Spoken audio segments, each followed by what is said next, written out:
L'égalité homme-femme est un grand défi pour la plupart des pays européens. Une chose est certaine, on note une prise de conscience des citoyens et des signes encourageants.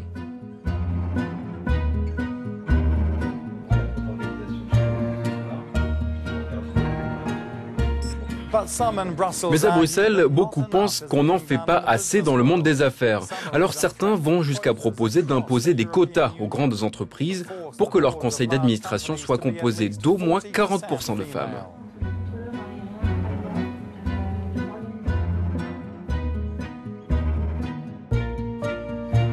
La Finlande, c'est le bon élève de l'Union européenne. Ici, il n'est pas rare de trouver des femmes à la tête des entreprises. Véritable pionnière de l'égalité des genres, la Finlande est le premier pays du monde qui a accepté des candidatures de femmes aux élections parlementaires en 1907. La numéro 2 de la Chambre finlandaise du commerce est une femme, mais dans un milieu dominé pendant longtemps par les hommes, il y a encore beaucoup à faire. Nous avons mené une étude sur toutes les grandes entreprises finlandaises. Nous voulions vérifier qu'il y avait bien eu des changements au sein des conseils d'administration en faveur des femmes. Mais qu'en était-il des PDG, des postes décisionnels ? Malheureusement, les résultats m'ont choquée. Aujourd'hui, nous avons seulement une femme PDG dans les grandes entreprises nationales. Et parmi les 900 hauts dirigeants que nous avons comptés, il n'y a que 26 femmes.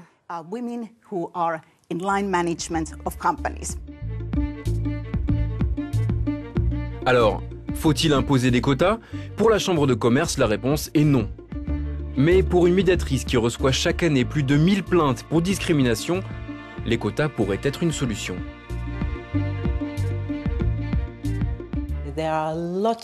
Il y a beaucoup de femmes hautement qualifiées dans notre pays et on ne fait pas assez appel à leur savoir-faire.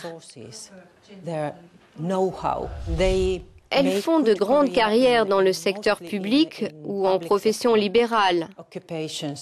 Alors pourquoi les entreprises ne leur feraient-elles pas confiance ?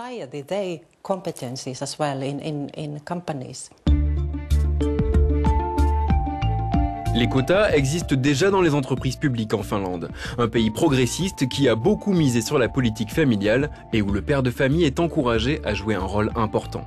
Mais les hommes, justement, qu'en pensent-ils de l'égalité des genres? Pour certaines associations masculines, c'est un objectif à atteindre, mais pas au détriment des hommes. Nous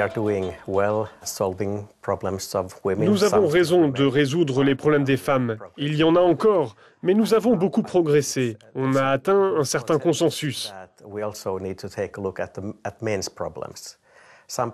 Maintenant, il faut aussi faire attention aux problèmes des hommes. Ils doivent être pris en compte et intégrés dans la politique officielle. Le gouvernement veut montrer l'exemple. En Finlande, on compte presque autant d'hommes que de femmes à la tête des ministères. En Norvège, en France, en Italie, en Belgique, des quotas sont imposés en politique, sanctions à la clé. Aux Pays-Bas ou en Espagne, on a aussi opté pour des quotas, mais pas pour les sanctions. Qu'en est-il du reste de l'Europe ? Il y a des États membres qui ont refusé les quotas, des États membres qui ont voulu les quotas, et il y a des États membres qui ont décidé d'agir au niveau national. Il y a donc une grande variété de politiques menées en matière d'égalité hommes-femmes en Europe. Mais on note une unanimité quant au fait que l'absence de femmes dans les instances décisionnelles, qu'elles soient économiques ou sociales, est très négative. Les États membres font tous le même constat. Il faut faire quelque chose. Pourtant, l'égalité homme-femme ne semble pas être une priorité partout en Europe.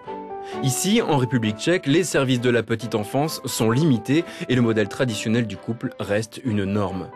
En matière de féminisation des conseils d'administration des grandes entreprises, Prague est juste en dessous de la moyenne européenne, qui est de 14%. Et pour ce qui est de la politique, la République tchèque ne fait guère mieux. Le gouvernement compte 16 ministres, 14 hommes et 2 femmes. Les quotas sont-ils la solution ?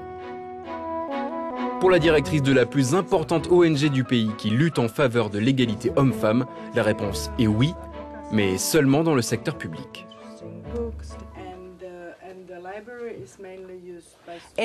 Je ne suis pas certaine que les quotas soient une bonne idée pour les entreprises.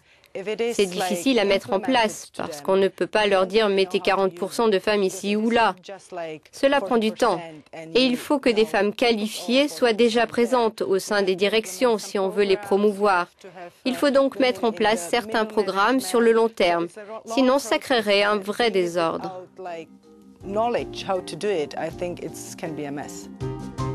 Pour cette étudiante en master d'études de genre, le problème est plus profond. Les Tchèques ne voudraient tout simplement pas changer les choses.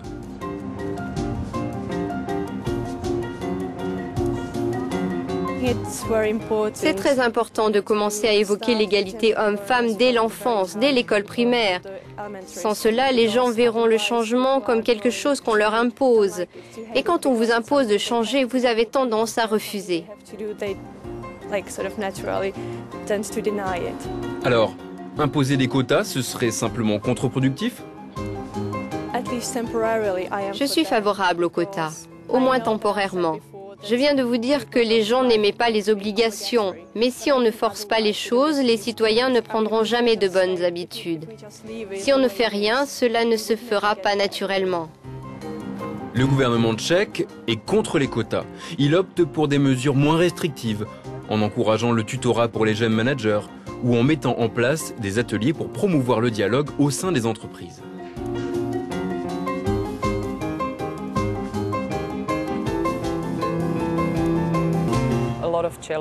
Nous avons encore beaucoup de défis à relever ici en République tchèque. La différence en matière de salaire est très grande, par exemple. Mais notre gouvernement a mis en place une politique qui vise la réconciliation au travail, mais aussi à la maison. Nous voulons promouvoir les horaires flexibles, de nouvelles mesures pour la petite enfance, etc.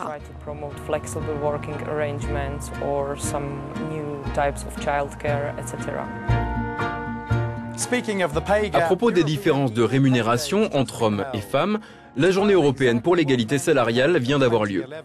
Pour gagner autant que ce qu'un homme a touché en 2011, une femme aurait dû travailler 2 mois supplémentaires, soit jusqu'au 2 mars 2012.